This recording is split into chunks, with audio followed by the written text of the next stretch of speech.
বাংলাদেশ ভারত সীমান্তে যে হত্যাকাণ্ড হয় বিশ্বের কোনো দেশে এমনটি নেই বলে মন্তব্য করেছে বিএনপির সিনিয়র যুব মহাসচিব রুহুল কবির রিজভী।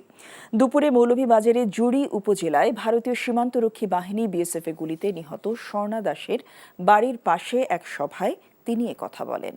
রিজভী বলেন, বিএসএফ গুলি করে নির্বিচারে হত্যা করলেও স্বৈরশাসক শেখ হাসিনা বরাবরই নিশ্চুপ ছিলেন।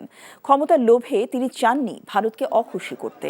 পরে স্বর্ণা দাসের পরিবারের কাছে আর্থিক অনুদান তুলে দেন রিজভী। জেলা বিএনপির উপদেষ্টা শরীফুল হক সহ সিনিয়র নেতারা এ সময় উপস্থিত ছিলেন।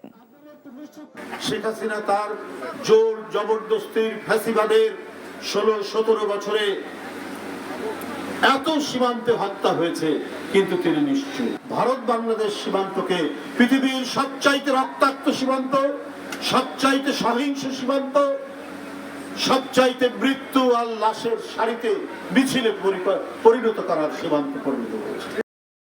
টাকা চুরির জন্য যদি আমার গলায় জুতার মালা পরাইতে হয়, তাহলে আমার শালীর সাথে প্রতারণা করার জন্য তোর ফাঁসি হবে। দুলাভাই, আপনার তো ঘর জামাই বইলা একটা পরিচয় আছে, আমার তো তাও নাই।